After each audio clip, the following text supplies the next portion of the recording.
Et voilà. Donc, bienvenue dans ce webinaire sur autodétermination et TSA. On est le 1er avril 2022 et c'est demain la journée mondiale de l'autisme. C'est le moment où on essaye tous de se mobiliser pour sensibiliser le grand public, les professionnels et les familles concernées aux difficultés, aux enjeux, aux besoins, aux espoirs aussi des personnes porteuses d'un trouble du spectre de l'autisme. Et on a au CRA Champagne-Ardenne, au Centre de ressources autisme Champagne-Ardenne, fait le choix de organiser une manifestation qui soit consacrée à l'autodétermination. Un mot un peu compliqué pour une noble aspiration, une aspiration sociétale, c'est-à-dire le fait de pouvoir faire des choix, les exprimer, oser les mettre en œuvre, les ajuster le cas échéant. Enfin, évidemment, notre expert Martin Cahouette expliquera ça bien mieux que moi. On a organisé ce webinaire sous l'angle qui nous est cher, c'est-à-dire en souhaitant croiser les regards des personnes expertes et des personnes expertes d'expérience. Je remercie chaleureusement chacun des intervenants, qui plus est dans une perspective internationale que nous adoptons aujourd'hui, puisque Martin Cahouette est parmi nous avec 6 heures de décalage horaire depuis le Québec. Un infini merci à vous. Clémence Calwert est avec nous depuis la Flandre. Et nous serons également en lien avec l'Aube et les Ardennes, avec des adhérents de groupes d'entraide mutuelle. Voilà pour le programme du jour. Ce webinaire est enregistré, vous pourrez le retrouver en replay après sur le site du Centre Ressources Autisme. Vous pouvez poser des questions via la fonction chat que vous avez au bas de votre écran. Là, vous avez des petites bulles de BD, des phylactères, je crois, ça s'appelle, Q et R comme question-réponse. Voilà. Et Céline, qui est à côté de moi, qui a œuvré pour organiser ce webinaire, va recueillir les questions que vous souhaiterez poser à nos intervenants. On leur relaie, ils vous répondent et ça nous permet d'interagir entre nous alors qu'on est assez nombreux à être connectés. Voilà. Écoutez, je vous propose qu'on puisse immédiatement ouvrir le propos en posant des questions à la fois simples et essentielles. Martin Cahouette, vous êtes universitaire à l'Université Trois-Rivières au Québec. Vous travaillez depuis plusieurs années sur la question de l'autodétermination dans le champ du handicap. Vous êtes même titulaire d'une chaire de l'autodétermination. On attend votre éclairage sur ce qu'est l'autodétermination et puis oser poser une question presque aventureuse. Est-ce qu'il est possible de travailler l'autodétermination, d'aborder la question de l'autodétermination lorsqu'on est porteur d'un trouble du spectre de l'autisme? Notre hypothèse est que oui, et on attend de vous que vous puissiez nous dire qu'on a raison et comment on fait. Merci à vous, je vous laisse la parole. Merci beaucoup. Donc, merci à tout le monde de vous joindre aujourd'hui. Très content d'être avec vous. Ici au Québec, avril, c'est le mois de l'autisme. Donc, on est le 1er avril. C'est très bien de démarrer ce mois de l'autisme avec vous. Donc, comme on le disait à l'instant, je suis Martin Cahouette, donc professeur à l'Université du Québec à Trois-Rivières, titulaire d'une chaire, effectivement, qui est la chaire autodétermination et handicap. Une chaire, en fait, c'est un lieu au sein de l'université qui réunit des ressources pour venir explorer une question particulière, un enjeu important. Évidemment, dans ce cas-ci, c'est la question de l'autodétermination pour les personnes en situation de handicap, mais je vous dirais qu'on a un regard plus particulier sur la situation des personnes autistes et des personnes qui ont une déficience intellectuelle. Et on travaille, en fait, l'autodétermination, on explore la question de l'autodétermination à travers 3 thématiques particulières, donc 3 grands domaines de vie. Donc, un de ces domaines-là, c'est la scolarisation.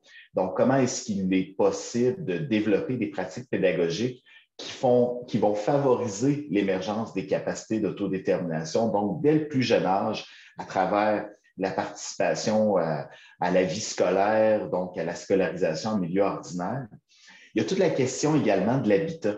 Donc, comment est-ce qu'on peut accéder à une habitation qui va faire en sorte qu'on peut exercer du pouvoir et du contrôle sur son quotidien.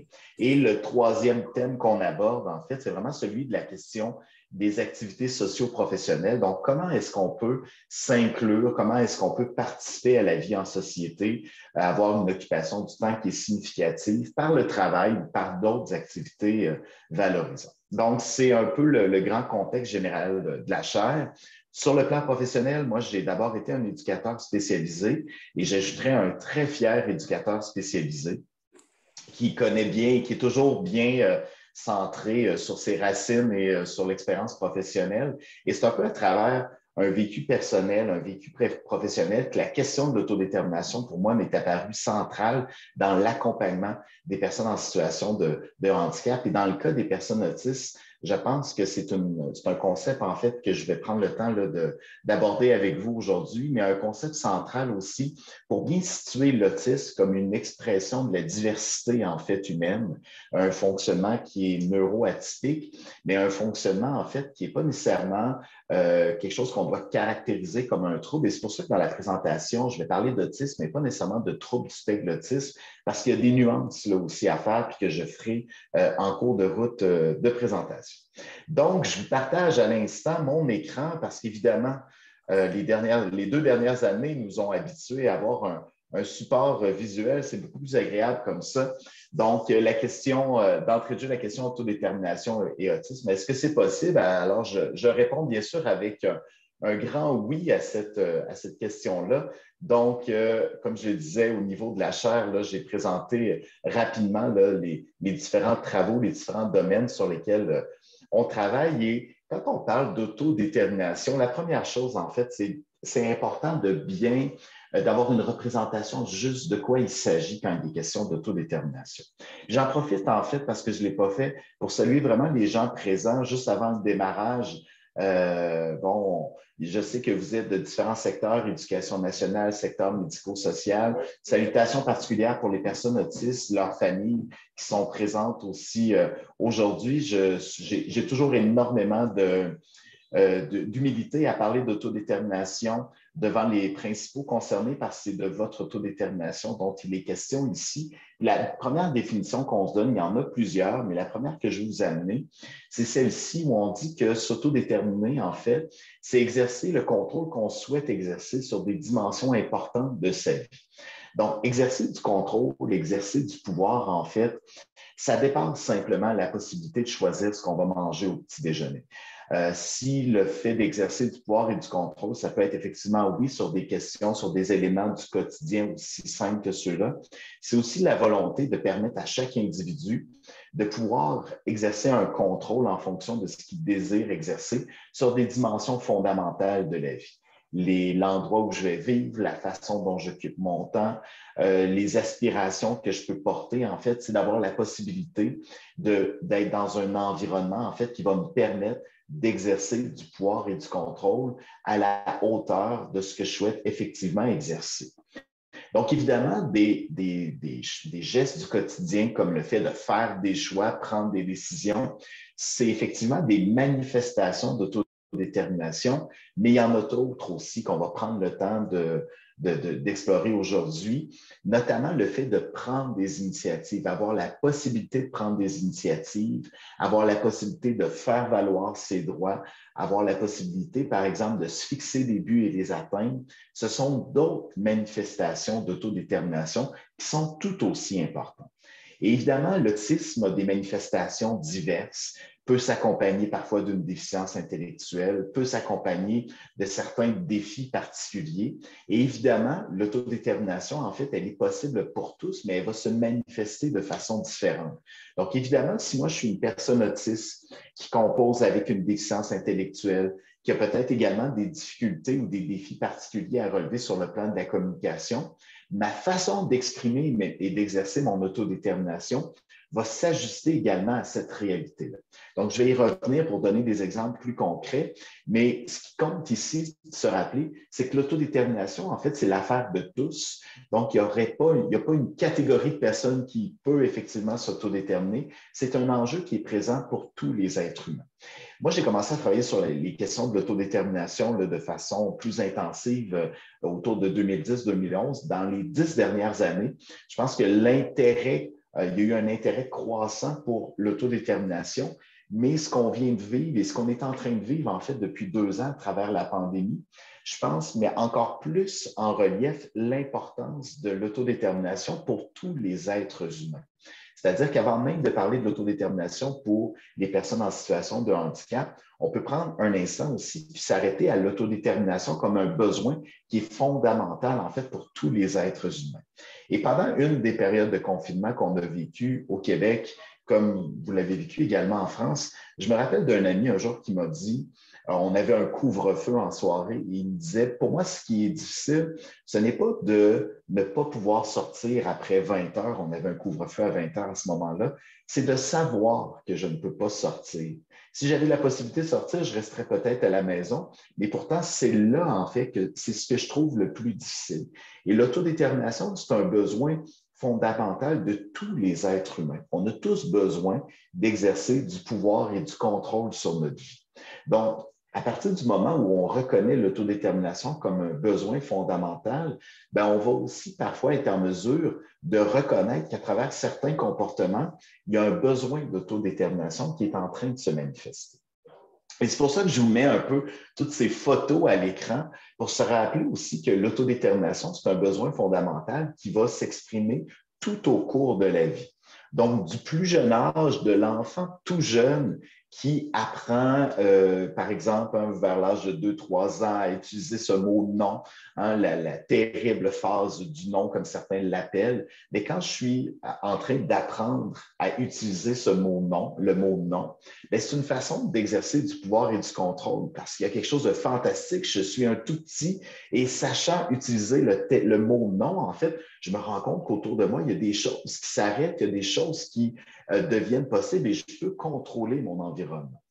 L'adolescent, en fait, qui évidemment remet en question plein de choses et qui est dans une grande phase de définition de soi, d'être capable de se positionner par rapport aux autres personnes autour de lui, bien, lui aussi est en train de vivre une étape importante qui vise à répondre à son besoin d'autodétermination, son besoin de se définir par rapport aux autres personnes qui l'entourent.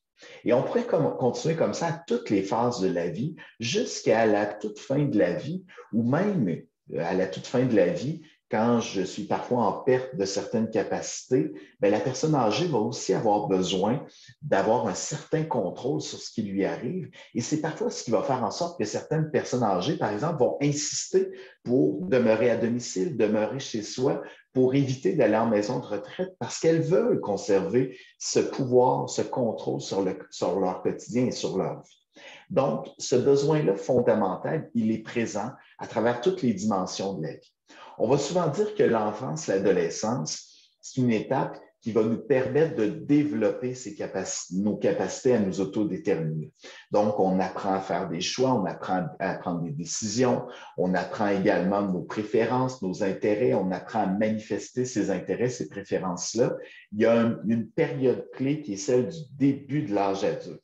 Rappelez-vous, entre 18 et 25 ans, toutes ces décisions que vous avez prises qui ont peut-être encore aujourd'hui un impact majeur dans vos vies. Donc, il y a vraiment cette étape-là de la vie qui est particulièrement importante sur le plan de l'autodétermination.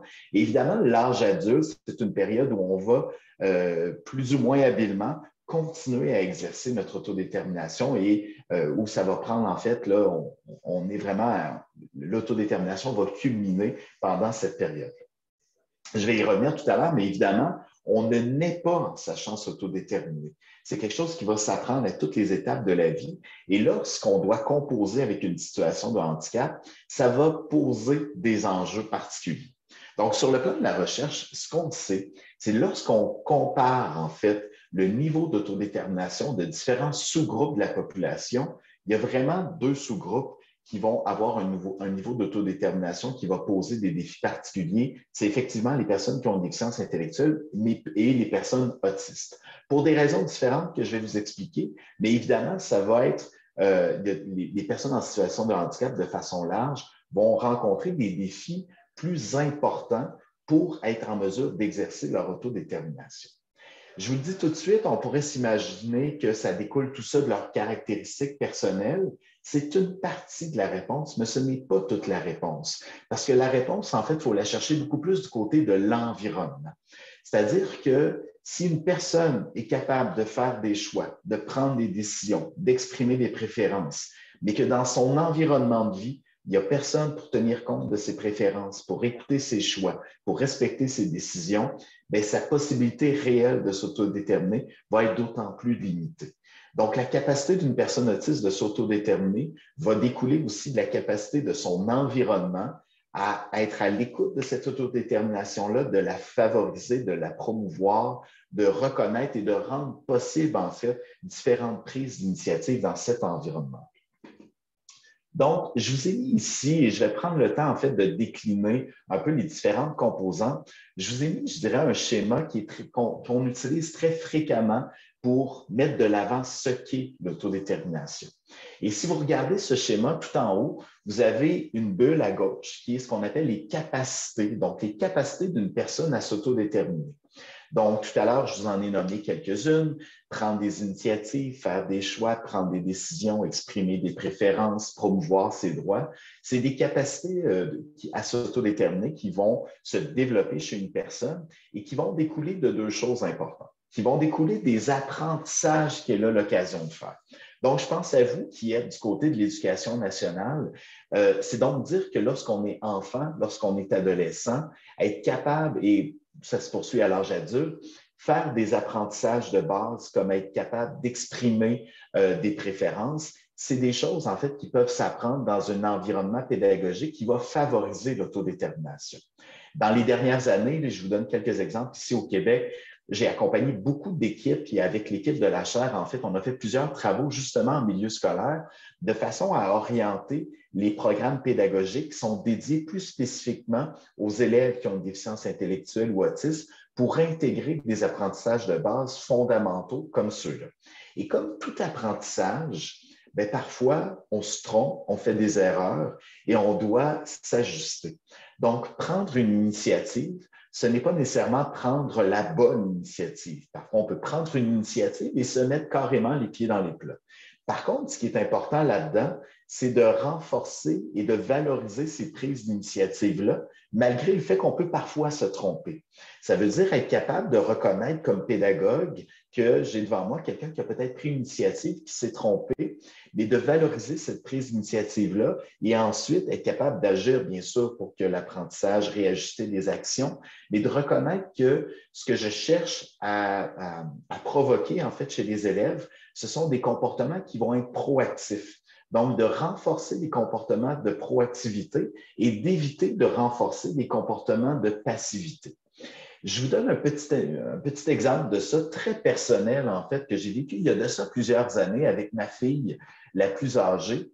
Ma fille qui avait un tempérament plutôt discret, disons-le comme ça, très timide à l'école, donc plutôt silencieuse, je dirais, avec parfois même ça devenait problématique parce qu'elle était très timide, elle avait de la difficulté à prendre la parole. Et un jour comme ça, elle revient de l'école avec ce qu'on appelle un billet de bon comportement. Donc, un billet de bon comportement, c'était un bon comportement qu'elle avait eu et que l'enseignante avait décidé de souligner. Et le billet de bon comportement que je reçois, c'est un billet sur lequel il est indiqué beau silence pendant la période de lecture. Donc, elle était demeurée silencieuse pendant la période de lecture. Elle avait dérangé personne à ce moment-là. Et l'enseignante prenait le temps de m'écrire un mot, en fait, pour souligner ce bon comportement-là. Évidemment, c'est bien de ne pas déranger pendant la période de lecture, mais ce n'était pas un enjeu pour elle de ne pas déranger. Elle était déjà très timide. Et ce qu'on était en train de faire, c'était de renforcer un comportement de passivité. J'aurais bien préféré avoir un billet sur lequel était écrit « Belle prise de parole en classe », par exemple, ou « Belle opinion exprimée en classe ». Donc, d'avoir un billet de bon comportement qui vient renforcer, en fait, de la prise d'initiative plutôt que de renforcer la passivité. J'oserais même dire que j'aurais eu un billet sur lequel il aurait été écrit « a dérangé » pendant la période de lecture, que je ne suis pas sûr que ça m'aurait déplu, parce que d'une certaine façon, j'aurais vu chez elle apparaître des comportements qui étaient plus des comportements proactifs que des comportements passifs.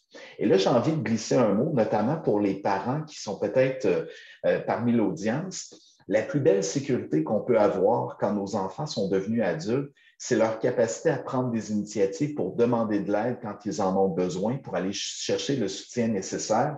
C'est donc dire que lorsqu'ils sont enfants et adolescents, ça devient d'autant plus important de renforcer chez eux des comportements de proactivité, même si parfois ces comportements-là ont pu être maladroits. Tout simplement parce que l'autodétermination, c'est justement quelque chose qui va s'apprendre et qui va s'apprendre aussi comme n'importe quel apprentissage, avec parfois des erreurs, avec parfois des moments où on va se tromper. Donc, des capacités que vous avez tout en haut à gauche, vous avez à l'opposé les occasions d'autodétermination.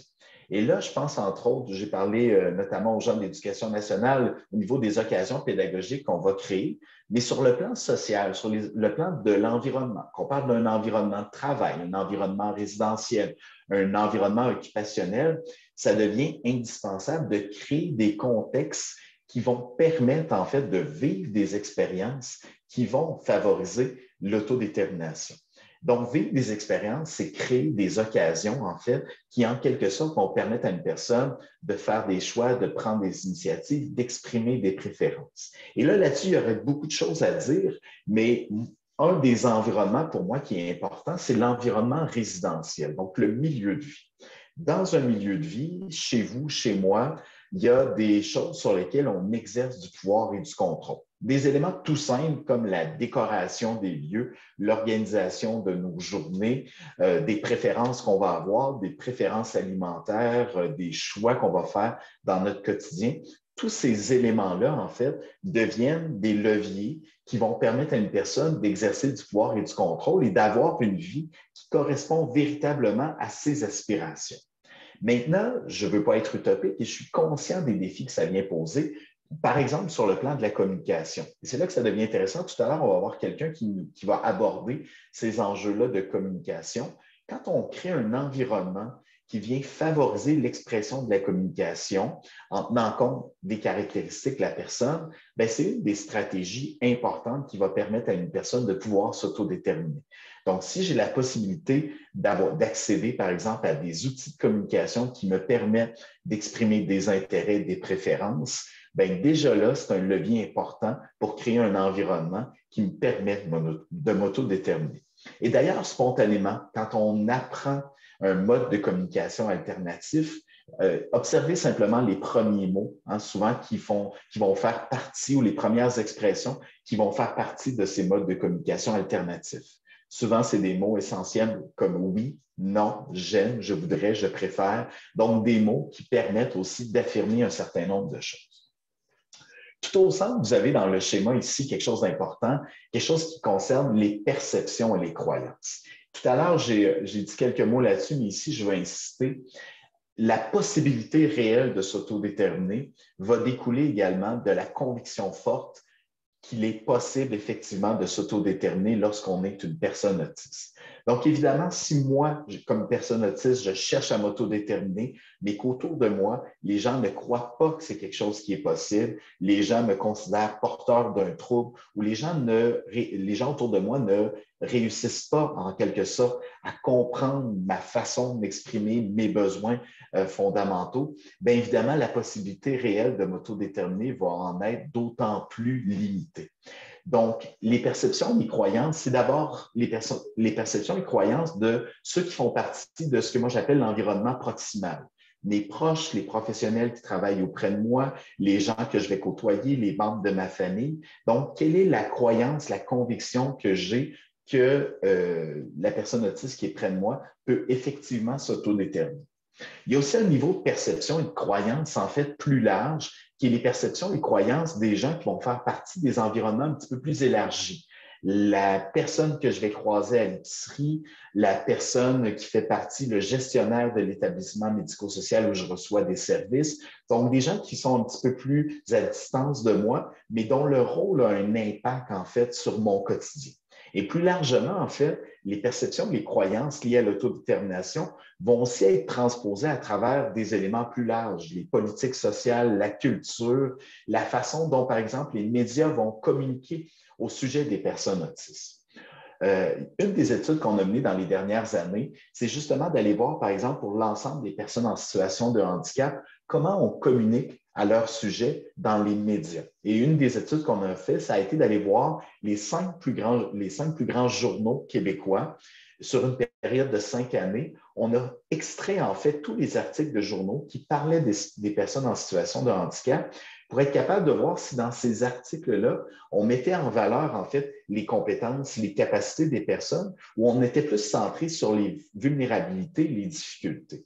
Ça a été une étude vraiment intéressante qui nous a permis d'extraire beaucoup de choses. Puis une des conclusions à laquelle on est arrivé, c'est qu'il y a parfois des thématiques qui vont être abordées dans les médias qui vont nous permettre de valoriser davantage les forces, les capacités, les compétences. Il y a 3 éléments clés qu'on a ressortis.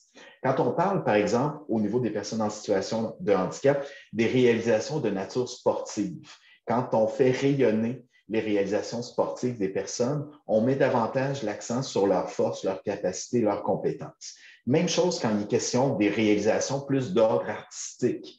Donc, par exemple, un film qui va porter sur la réalité des personnes autistes ou un acteur, un comédien, par exemple, qui compose avec une réalité particulière qui est mis en vedette dans un film, ça nous permet de mettre en valeur davantage les compétences et les capacités.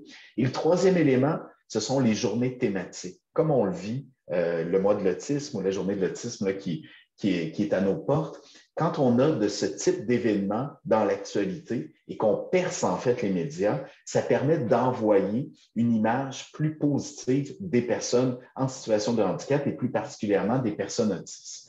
Donc, c'est des leviers intéressants parce qu'à travers cet élément-là plus macro, on transforme aussi les croyances, les perceptions de l'ensemble des personnes en situation de handicap, des personnes qui ont des déficiences intellectuelles, des personnes autistes. Donc, on renvoie cette image plus positive de leurs capacités et de leurs compétences.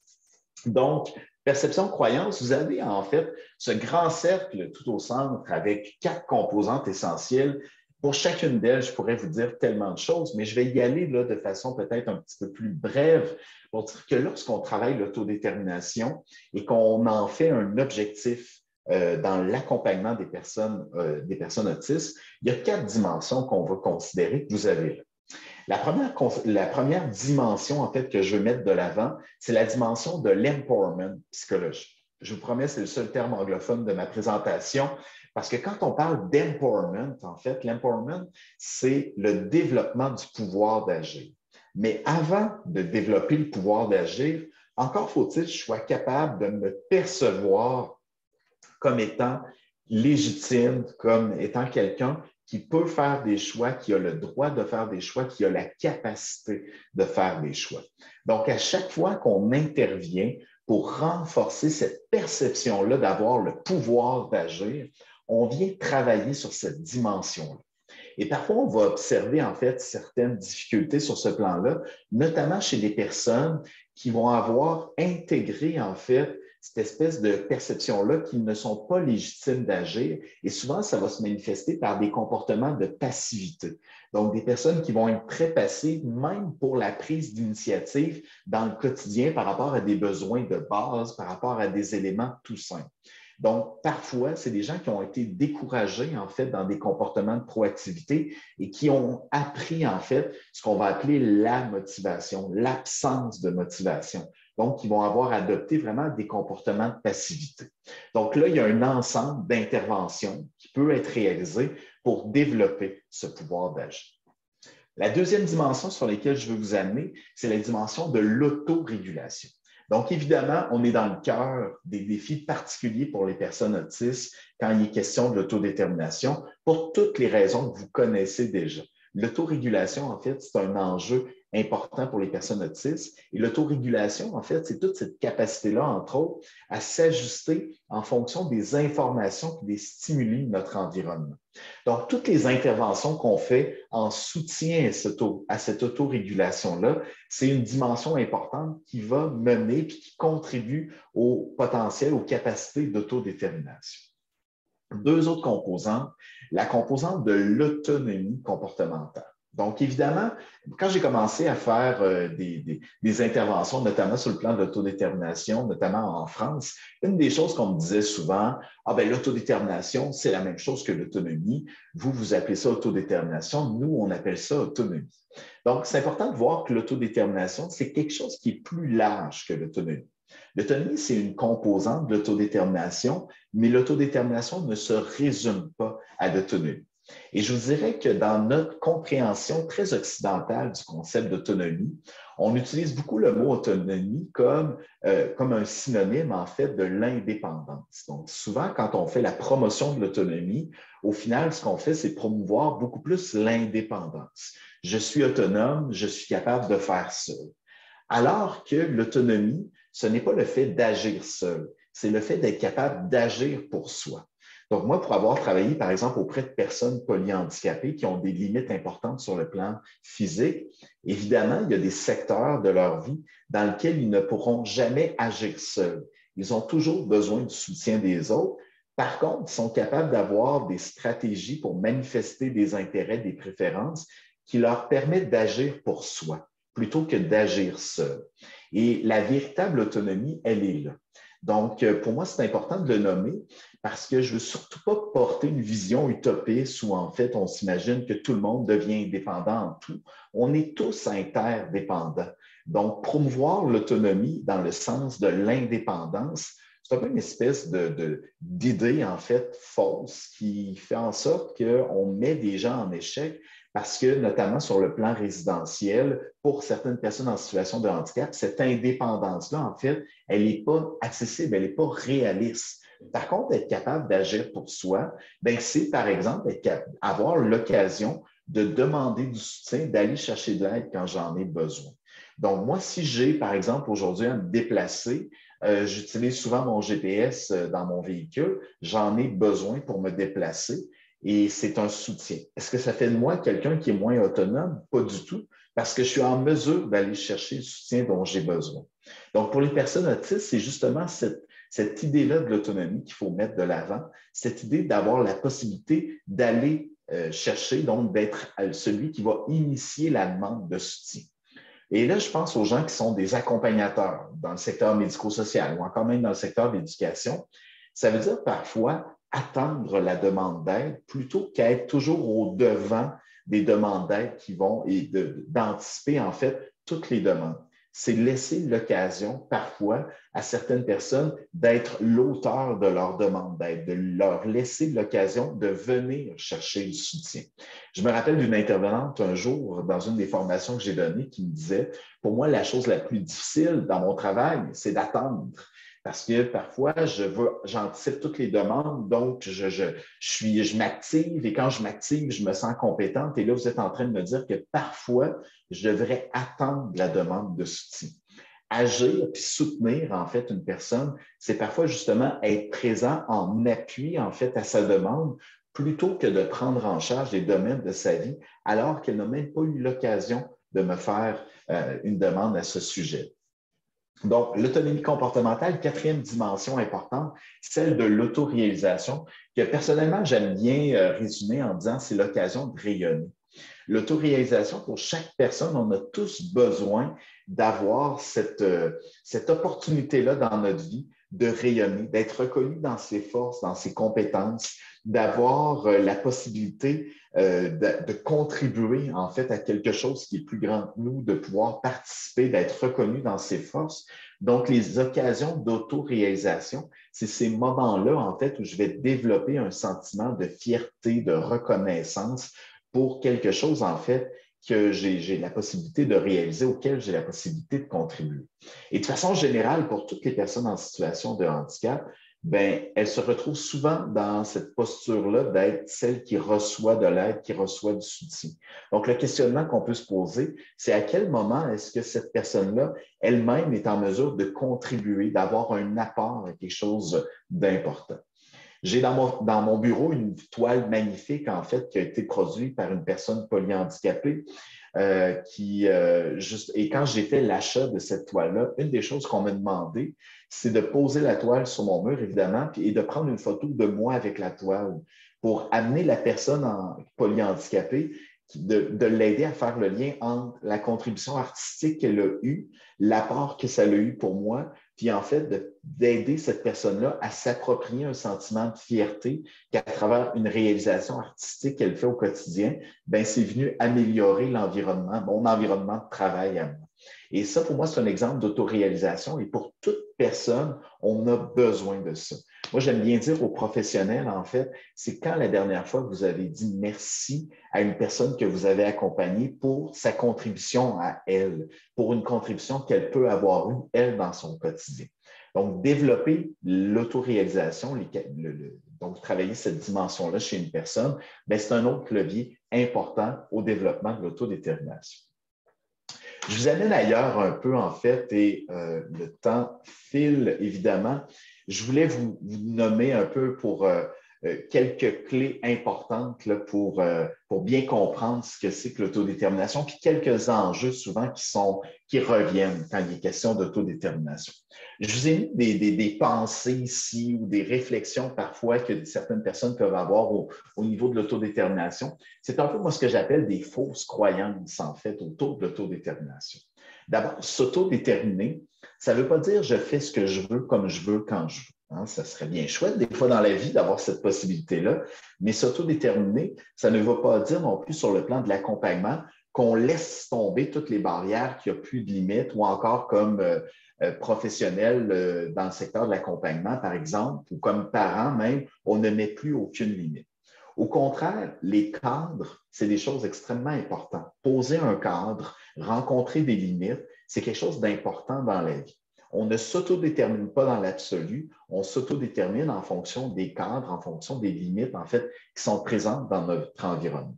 Et il y a une image que j'aime bien utiliser, en fait, pour distinguer deux choses, par contre. C'est l'image du peintre pour faire la distinction entre encadrer et contrôler. Notre travail d'accompagnateur, c'est encadrer, un peu comme la toile du peintre. La toile du peintre, elle a des limites qui sont très clairement définies. Ces limites-là, parfois, peuvent être très grandes si la toile, elle est très grande. Puis parfois, je peux avoir une toile qui est très petite aussi et qui va limiter davantage là, le champ des possibles. Mais dans les deux cas, la toile, elle rend quelque chose de possible. Si moi, je décide de tenir la main du peintre, à ce moment-là, je suis en train de contrôler ce qu'il est en train de faire, je suis en train de contrôler son travail, ce qu'il est en train de réaliser. Et là, je suis en train de limiter ce qui est possible. Quand je viens poser un cadre autour d'un enfant autiste, d'un adolescent, d'un adulte autiste, ce cadre-là, en fait, il rend des choses possibles. Et mon travail d'accompagnateur, c'est d'être toujours dans le doute par rapport à ce cadre-là et de le questionner constamment, à savoir si c'est le bon cadre autour de la personne. Et mon travail, c'est de placer le cadre, pas de contrôler la main du peintre. Et c'est pour ça que j'aime bien amener cette image-là, parce que parfois, des retours que j'avais, c'était justement notamment de cette nature-là, de dire, est-ce que ça veut dire qu'on laisse tomber toutes les limites? Pas du tout. Mais ça veut dire, par contre, qu'on est constamment à questionner si le cadre autour de cet enfant, cet adolescent ou cet adulte autiste est le bon cadre pour lui. Donc, un des éléments que je voulais vous nommer, et là, je vois le temps qui file, donc je vais vous dire beaucoup de choses. Une des choses, je vais vous amener en fait peut-être sur une chose importante, excusez-moi de passer par-dessus rapidement, c'est la question de la prise de risque, évidemment. Parce qu'il y a beaucoup de nos interventions lorsqu'il est question du risque, en fait, qui vont mener parfois à venir poser des limites. Et la question du risque, elle est importante parce que quand on regarde l'émergence du concept d'autodétermination, c'est un concept qui a émergé de façon générale pour toutes les personnes, je dirais, marginalisées, notamment au début des années 70. Et un des premiers textes qui a été écrit, ça a été le droit à l'autodétermination. Donc, ça a été par le prisme du droit qu'on a parlé d'autodétermination. Et rapidement, on a parlé de dignité du risque, dans lequel on disait qu'une vie sans risque, c'était une vie sans dignité. Ce à quoi on pourrait ajouter, je pense qu'une vie sans risque, c'est une vie sans autodétermination. Maintenant, le risque, ce n'est pas le danger. Prendre des risques, ça ne veut pas dire nécessairement se mettre en danger. Et si on se retrouve dans un contexte finalement où dans notre vie, dans notre quotidien, nous n'avons pas d'occasion de prendre de risques, bien nécessairement notre qualité de vie, notre bien-être va s'en retrouver diminué. Maintenant, dans le quotidien, dans l'accompagnement, dans le secteur médico-social, cette question-là du risque, elle est toujours présente dans l'accompagnement à tous les niveaux. Le risque pour la personne autiste, le risque pour les gens qui l'accompagnent, le risque pour les membres de sa famille, le risque pour les établissements, le risque pour les cadres, les gestionnaires, il est toujours présent. Et moi, j'aime bien rappeler que le risque zéro n'existe pas. Donc, le risque, il est inhérent à l'existence humaine. Si je tente de créer un environnement complètement aseptisé où il y aurait un risque zéro, en fait, bien, je vais au final causer beaucoup plus de dommages que je vais préserver la personne de danger. Donc, c'est pour ça que ce qu'on va toujours viser, puis bon, je suis un peu limité dans le temps que j'ai, puis il y a une petite méthodologie qui vient avec ces éléments-là, c'est toujours de passer d'un risque perçu à un risque partagé. Donc, dans un risque qui est perçu, en fait, il y a une dimension suivante qu'il faut se questionner sur le risque réel. Donc, est-ce que c'est un risque réel pour ensuite en arriver à se demander, est-ce que je suis face à un risque qui est acceptable? Puis un risque qui est acceptable, c'est un risque, en fait, qui va découler de deux éléments. Quelle est la gravité de ce risque-là, si effectivement il s'avère, et quelle est la probabilité que ce risque-là s'avère? Et cette réflexion-là, elle est importante. C'est important aussi de la faire de façon collégiale avec toutes les personnes concernées, de façon à ce qu'on puisse en arriver à adopter une position de risque partagé. Parce que toutes les personnes que l'on accompagne dans les différentes décisions qui vont les concerner, le risque partagé va faire en sorte qu'on va développer aussi un sentiment de solidarité. Et si malheureusement un jour il y a un risque qui s'avère, on ne tombera pas dans une recherche de coupable. On va comprendre la situation, on va essayer de faire une lecture de la situation pour peut-être venir en appui à la personne de façon à s'assurer qu'on reste dans un niveau de risque qui est acceptable. Mais cette réflexion-là sur le risque, elle est essentielle quand il est question d'autodétermination. Donc, écoutez, j'avais un temps qui était quand même succinct. Je vois un peu la conclusion, en fait, puis je veux laisser le temps aussi aux prochains intervenants. J'ai envie de conclure peut-être avec un message plus particulier pour les personnes autistes, pour leurs familles qui sont présentes probablement aujourd'hui. La question de l'autodétermination, du pouvoir d'agir des personnes, c'est quelque chose, en fait, qui doit aussi faire l'objet, je dirais, d'un échange, d'un dialogue. Qu'est-ce que c'est, par exemple, comme parent, de protéger, de surprotéger? Est-ce que parfois je me sens dans la protection, la surprotection? Quand on est un couple de parents, qu'est-ce que ça veut dire protéger, surprotéger notre enfant? Parfois, on n'est pas à la même place. Hein? On a tous ceux qui sont parents ici, on a tous eu un jour ou l'autre ce questionnement-là. Est-ce que mon enfant est prêt à ceci, est prêt à cela? Parfois, comme parents, on n'est pas du même avis. Donc, au niveau de la question de la vulnérabilité, du risque, de la sécurité, au niveau également du rôle, c'est quoi mon rôle comme parent, être parent d'un enfant, parent d'un adolescent, parent d'un adulte? En ce moment, on développe un programme d'accompagnement des parents pendant la transition résidentielle de leur enfant devenu adulte. Puis un élément clé de ce programme d'accompagnement-là, c'est d'amener chaque parent à définir et redéfinir son rôle comme parent d'un adulte. Donc, justement, pour être à l'affût des comportements qui peuvent parfois être infantilisants, puis comment est-ce que je peux me repositionner dans cette transition-là? Il y a tout le travail aussi dans la collaboration avec les professionnels, comment l'autodétermination peut en quelque sorte devenir un sujet d'échange, de discussion, où on ne perd pas de vue que ce qui est premier, c'est la personne autiste avec sa singularité, ses particularités, et comme une personne, en fait, qui a aussi des aspirations qui lui sont propres, pour lesquelles on peut venir en appui. Donc, j'ai envie de vous dire en terminant, bien évidemment, l'autodétermination, c'est un beau projet de société qui, ultimement, a comme visé de reconnaître la diversité, de faire de notre société un lieu qui est plus inclusif, en fait, pour toutes les personnes. Et si on est capable de travailler ensemble à l'autodétermination des personnes autistes, évidemment, toutes les personnes autistes vont en bénéficier, mais globalement, c'est aussi toute la société qui va devenir plus inclusive de la diversité des profils, des caractéristiques, puis reconnaissance, en fait, de cette richesse que constitue l'unicité, en fait, de tous les êtres humains. Donc, je m'arrête là-dessus. Évidemment, s'il y a des questions, ça me fera plaisir d'y répondre, mais je sais qu'on doit passer vers un autre intervenant, donc je ne veux pas aller plus loin. Je suis conscient d'avoir déjà dépassé de quelques minutes. Donc, merci beaucoup. Merci beaucoup à vous, Monsieur Cahouette. Vous inquiétez pas pour le dépassement parce qu'on a commencé légèrement décalage, donc vous avez été vraiment très scrupuleux sur votre temps de parole et je vous en remercie. C'est très professionnel, bravo à vous. Merci. Et évidemment, le retour sur vos slides permettront de revenir avec peut-être un petit peu plus de temps disponible sur les 10 clés de l'autodétermination sur lesquelles vous avez pas forcément pu avoir tout le temps nécessaire pour les développer correctement. On rappelle que le chat est à votre disposition en effet. En attendant que les premières questions émergent, moi j'en ai deux à vous soumettre. La première, on en avait discuté de manière préalable, enfin en préparation de ce webinaire. On entend souvent les familles comme les professionnels s'interroger sur les possibilités de promouvoir une démarche vers l'autodétermination pour les personnes les plus dépendantes. Qu'est-ce que vous pouvez conseiller à ces personnes-là? En fait, la première chose, évidemment, en fonction des caractéristiques de la personne, c'est beaucoup la prise d'initiative qui va être la première porte d'entrée.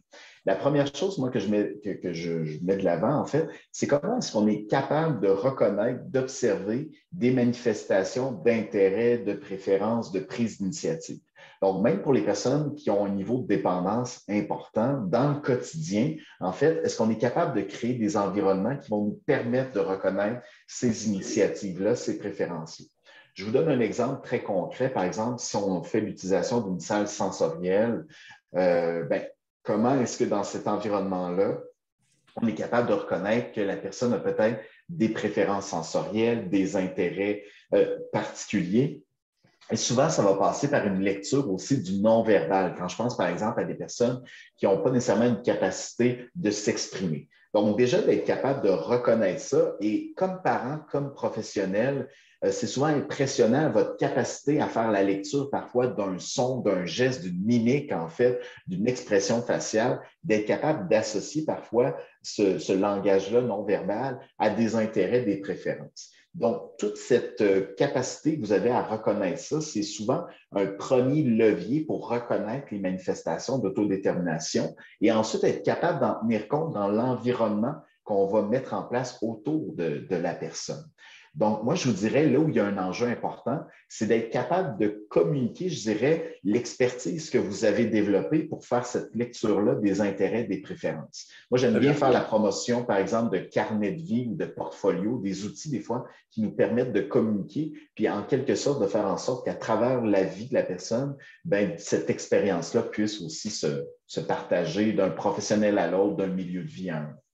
Merci beaucoup. Et très vite, parce que j'ai vu que quelques questions étaient arrivées dans le chat, on a, en parallèle de la notion de l'autodétermination, vu émerger celle de pouvoir d'agir et on se rend compte que les gens peuvent osciller. Est-ce que ces notions sont synonymes? Est-ce qu'il y a une différence entre les deux notions? Comment vous voyez ça, vous? En fait, je dirais que ça s'inscrit dans un même grand courant, en fait, qui est celui de viser l'émancipation de différentes populations qui ont été marginalisées au cours de l'histoire. Donc, quand on parle du développement du pouvoir d'agir, de l'autodétermination, c'est beaucoup les origines des concepts. L'autodétermination, en fait, vient de deux grandes disciplines. D'abord, de la psychologie, où il y a tout un grand courant qui a développé l'autodétermination, notamment en lien avec la motivation humaine, comment comprendre la motivation humaine. Et il y a tout un courant de l'autodétermination qui vient plus du milieu de l'éducation spécialisée, notamment du côté des États-Unis.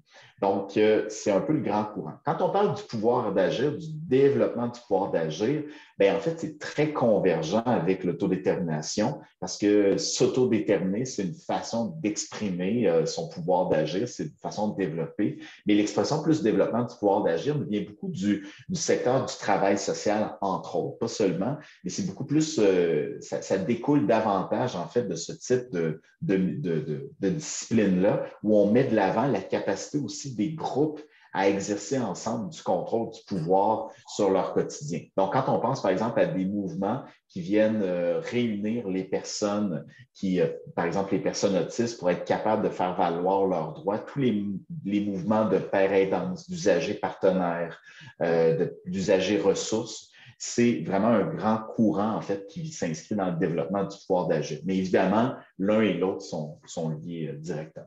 Ouais. Merci beaucoup. On a une question. Céline, oui. Dernière. Il y a une personne qui nous pose, qui intervient dans le chat en nous disant que parfois, développer l'autodétermination ou le pouvoir d'agir des personnes, ça peut aussi être perçu par les aidants comme un peu une dépossession, entre guillemets, de son rôle. Et la question du professionnel, ou de la personne en tout cas, était de savoir est-ce qu'il y avait des clés pour finalement que personne n'y perde et qu'il y ait quelque chose de l'ordre du gagnant-gagnant. Voilà. Oui. Bien, souvent, en fait, quand ça est vécu, puis pour avoir travaillé beaucoup avec des familles puis des proches, il y a souvent cet enjeu-là de la sécurité. C'est pour ça que j'ai voulu insister là-dessus. Souvent, c'est comme proche de dire, bien, si moi, j'ai moins de pouvoir, moins de contrôle sur la situation, est-ce qu'il n'y a pas là un danger, un risque pour mon enfant, mon proche, mon frère, ma sœur, et comment est-ce que je peux me positionner?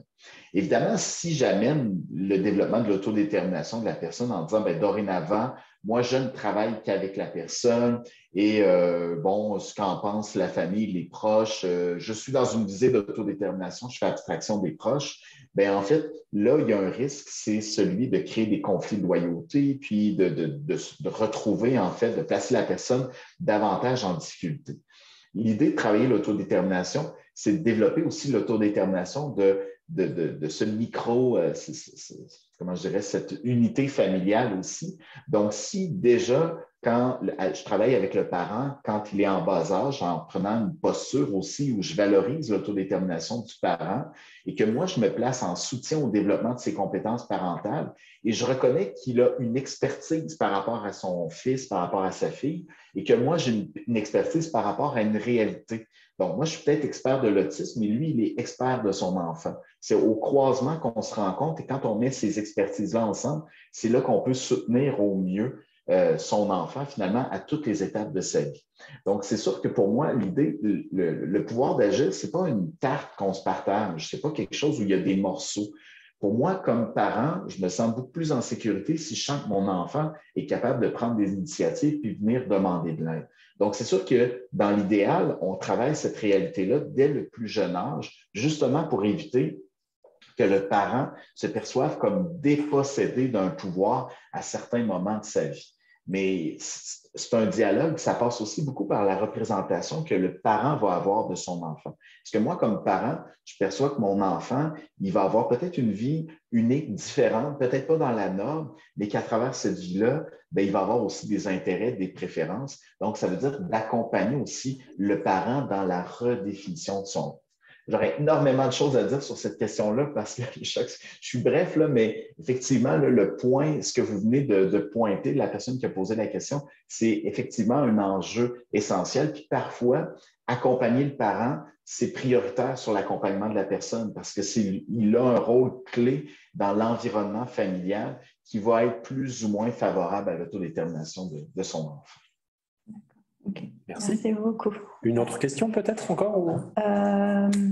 Non, par contre, effectivement, la question, alors là, pour le coup, c'est une question que moi j'avais, vous avez un petit peu répondu tout à l'heure quand vous avez évoqué le carnet de parcours, parce qu'effectivement, il y a aussi cette question alors je parle plus des personnes qui sont en institution, il peut y avoir un microcosme où effectivement c'est adapté en termes d'outils de communication, il y a des adaptations environnementales, mais on sait que, en tout cas en France, je ne sais pas comment c'est au Québec, au niveau de l'accessibilité, ça peut être parfois un petit peu compliqué.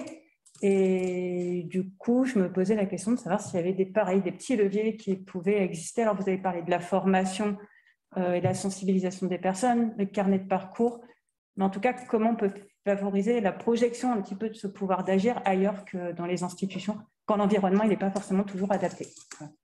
Bien, en fait, ce qu'il faut, c'est se voir aussi. Moi, ce que j'appelle, c'est un peu un schéma de transformation sociale qu'il faut progressivement opérer en ayant des objectifs à différents niveaux. Donc, il y a des objectifs qui sont centrés sur les personnes elles-mêmes, donc développer leur capacité d'autodétermination. Et là, ça veut dire penser nos programmes pédagogiques en milieu scolaire, pour que tous les élèves autistes aient accès à des stratégies éducatives qui vont leur permettre, en fonction de leurs caractéristiques propres, de développer ces capacités. Donc, il y a des programmes qui existent déjà. Nous, le programme éducatif au Québec, pour les élèves qui ont une déficience intellectuelle, pour les élèves autistes, il met de l'avant la participation sociale et l'autodétermination comme des leviers clés. Donc, ça veut dire que dès l'entrée à l'école, en fait, c'est des éléments qui sont présents dans le parcours. Il faut penser des stratégies d'accompagnement des parents, des familles, parce que souvent, les familles, au moment du diagnostic, on leur annonce ça en mettant de l'avant toutes les limites, les difficultés que leurs enfants vont potentiellement rencontrer dans leur famille, mais on omet de mettre de l'avant, en fait, tout ce que leur enfant va potentiellement être capable aussi de réaliser et tout l'apport, en fait, à la diversité humaine, la richesse que représente aussi l'autisme et différentes réalités. Donc, ça veut dire intervenir auprès des parents également pour qu'ils puissent développer un regard positif et qu'ils ne soient pas non plus toujours chargés des difficultés, de problèmes, puis que le positif, en fait, les capacités de leur enfant soient davantage mis de l'avant. Ça veut dire aussi intervenir auprès des professionnels de façon à ce que les professionnels développent des compétences, mais adoptent aussi une posture qui favorise l'autodétermination. Si je suis dans un rapport d'expert par rapport à la personne autiste, si je prends une posture finalement de celui qui sait versus une personne qui ne sait pas, si je n'adopte pas une posture professionnelle qui vient valoriser l'autodétermination, mais d'une certaine façon, je maintiens la personne dans un statut de dépendance, puis je maintiens aussi cette idée-là que l'autisme serait un trouble, alors que on est aujourd'hui dans une vision beaucoup plus sociale du handicap où il faut regarder l'interaction entre les caractéristiques d'une personne et l'environnement pour faire en sorte que cet environnement-là s'ajuste puis soit plus inclusif de cette diversité-là. Donc, ça nous amène aussi à avoir des interventions qui sont plus de nature environnementale, quand on a, par exemple, comme c'est le cas, des semaines thématiques ou des mois, des journées qui sont dédiées, c'est des occasions, c'est des leviers, mais penser cet environnement-là, en fait, plus large, comment il peut être plus adapté, ajusté. Je pense notamment, ça va passer par des politiques nationales, des politiques sociales qui mettent de l'avant et qui tiennent compte de ces caractéristiques-là. Là, j'aurais beaucoup de choses à vous dire là-dessus, mais c'est parfois aussi de se dire que, par exemple, quand on pense à l'adaptation physique des lieux aux capacités physiques qui sont différentes, par exemple, comment est-ce que je peux accéder à un environnement physique quand je suis en fauteuil roulant, par exemple, ça fait partie maintenant de nos lois, qu'on soit capable, par exemple, de penser aussi des adaptations pour ce qu'on appelle des handicaps invisibles. Donc, il y a parfois des environnements qui peuvent être très agressants pour certaines personnes autistes de par la surcharge sensorielle qu'ils vont créer. Bien, c'est des choses aussi qui peuvent faire l'objet de politiques qui nous permettent d'adopter des environnements qui vont être soucieux justement d'éviter la surcharge sensorielle. C'est des choses qui sont en développement. Il y a différentes législations à travers le monde qui adoptent en ce moment ce type de législation-là pour tenir compte aussi des caractéristiques des personnes. Donc, pour répondre simplement, je dirais qu'il faut être capable de décortiquer ces différentes sphères sur lesquelles il faut agir, puis avoir des plans d'action qui vont être plus concertés pour venir petit à petit agir sur ces différents niveaux-là. Donc, c'est pour ça que c'est toujours une perspective développementale, mais aussi une perspective écosystémique où on agit à différents niveaux auprès et autour de la personne. Très bien. Merci à vous. Et désolé, il y a encore une ou deux questions qui ont émergé dans le chat, mais on va essayer de tenir malgré tout le timing qui a commencé a débordé un petit peu et pas plus tard qu'avant-hier, dans un colloque sur l'autisme où des personnes autistes étaient présentes, elles nous ont rappelé que l'heure, c'est l'heure. Alors, on va essayer de respecter cette attente forte qui avait été exprimée en d'autres lieux, mais probablement ressentie. Voilà. Vous disiez, Monsieur Cahouette, qu'il y avait beaucoup de personnes elles-mêmes ou de familles présentes. Je vous le confirme, hein, c'est 25% des personnes inscrites à ce webinaire qui sont donc des personnes concernées directement. C'est donc hyper bien. Voilà. Un immense merci à vous pour le temps que vous nous avez accordé, la pertinence de votre éclairage. Vraiment, c'était un plaisir de vous écouter. Je vous invite à rester parmi nous s'il y a le temps de 2-3 questions en fin de webinaire. Sait-on jamais, mais merci beaucoup pour votre intervention.